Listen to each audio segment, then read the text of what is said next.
بسم اللہ الرحمن الرحیم۔ جی ایک سوال کیا گیا ہے کہ مذہب اور دین میں کیا فرق ہے۔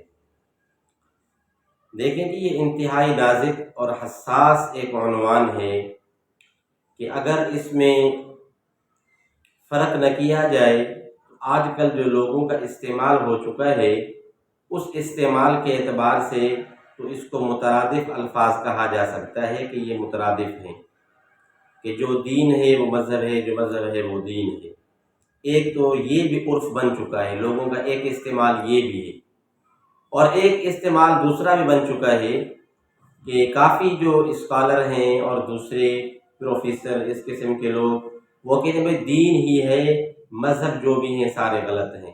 ان الدین عند اللہ الاسلام، کہ بے شک دین تو اللہ کے پاس ایک ہے اور وہ اسلام ہے۔ تو یہ بھی کچھ لوگوں کا استعمال ہو چکا ہے کہ بھائی مذہب سارے غلط، دین ایک ہی ہے۔ اور اس سے پہلے میں نے بتایا یہ دو استعمال یہ ہو گئے۔ البتہ جو میرے نزدیک صحیح اس کی تعبیر ہے وہ یہ کہ دین اور مذہب میں ایک باریک فرق ہے، یا کہو کہ بہت بڑا فرق بھی ہے۔ وہ اس اعتبار سے باریک اس اعتبار سے کہہ رہا ہوں کہ دین جو ہے وہ ایک منزل کا نام ہے اور مذہب اس کا راستہ ہے۔ پھر راستہ جو ہے چار راستے ہمارے پاس ہیں اہل سنت والجماعت کے پاس، حنفی ہو، حنبلی ہو، مالکی ہو، شافعی ہو، جس بھی راستے سے جائے گا منزل ایک ہے جس کو دین ہم کہہ رہے ہیں، وہ منزل محمدی ہے، وہ شریعت پاک ہے، وہ دین ہے، وہ اسلام ہے۔ اسلام ہماری منزل ہے۔ تو اس سے اگر آپ تعبیر کریں تو یہ بہت بہترین طریقہ ہے کہ مذہب ایک راستے ہیں۔ جس طرح ہم جب کراچی جانا ہے، اب جن بھی راستوں سے تم جاؤ تو کراچی جانا ہے، ہمارا ہدف مقصد کراچی جانا ہے۔ تو اس لیے کچھ لوگ کہتے ہیں کہ بھائی یہ کیا بات ہوئی کہ ہم حنفی ہیں، ہم تو محمدی ہونا چاہیں۔ اس کا جواب یہی کہ بھائی ہم حنفی محمدی ہیں، یعنی کسی راستے سے ہم جائیں گے نا، براہ راست ڈائریکٹ ہم کیسے پڑھ سکتے ہیں محمد کریم صلی اللہ علیہ وسلم سے؟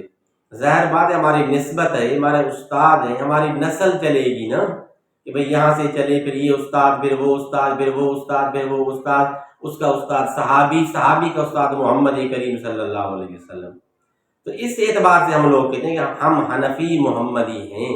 اس طرح جو ہے کہا جاتا ہے حنفی یا حنبلی، مالکی، شافعی یہ راستے ہیں، یہ مذہب ہیں، سمجھا؟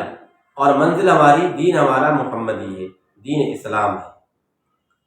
اچھا اور تھوڑی اس کی وضاحت کر لوں کہ بھائی دین آسان لفظوں میں آپ کیا کہیں گے؟ بھائی دین اصول کا نام ہے، دین قواعد کا نام ہے، دین جو ہے وہ رولز کا نام ہے، دین قانون کا نام ہے۔ اسی طرح دین ایک نظام حیات کا نام ہے، ایک کلی نظام حیات دین اس کو کہا جائے گا، اور مذہب اس کے طریقہ کار، عملی زندگی، اس کے راستے، اس کو مذہب کہا جائے گا۔ تو اس اعتبار سے آپ فرق کریں۔ اچھا اور ایک مدارس کے انداز سے فرق کروں، طلباء اور علماء کے اعتبار سے، تو اس میں آپ یوں کہو کہ دین جو ہے وہ نام ہے منصوصات کا، نصوص کا، اور مذہب نام ہے اجتہادات کا، کہ جو غیر منصوص علیہم مسائل ہیں ان پر جو علماء نے استنباط اور اجتہاد کیا اس کو مذہب کہا جائے گا۔ یہ مدرسین اور طلباء کے حوالے سے، علماء تو ہم سے بڑے، ہم تو شاگرد ہیں ان کی، تو اکابر کے اعتبار سے نہیں، اصاغر کے اعتبار سے میں نے یہ فرق بیان کیا۔ اور عوام کے لیے آسانی کے لیے اس سے پہلے میں نے کہہ دیا کہ بھائی دین ایک قانون کا نام ہے، دین ایک مکمل نظام حیات ہے، اور مذہب اس کے طریقہ کار، عملی زندگی اور راستوں کا نام ہے۔ اس راستے سے دین پر پہنچے، اس راستے سے ہم یہاں پہ پہنچے، اپنے اساتذہ کے راستے سے، اپنے استادوں کے راستے سے ہم جو ہیں جا کے اپنے منزل پر پہنچیں گے، جس کو ہم کہتے ہیں یہ دین ہے، دین اسلام ہماری منزل، ہماری مقصد ہے۔ تو یہ فرق ہو گیا اس کے اندر، اس اعتبار سے۔ البتہ کچھ لوگ مذہب کو یعنی دین پر فٹ کرتے ہیں، یعنی وہ کہتے ہیں مذہب دین ایک بات ہے، میں تمہارا مذہب کیا ہے، تم کس مذہب کے ساتھ تعلق رکھتے ہو، مثال کے طور پر۔ تو اصل میں وہ دیکھو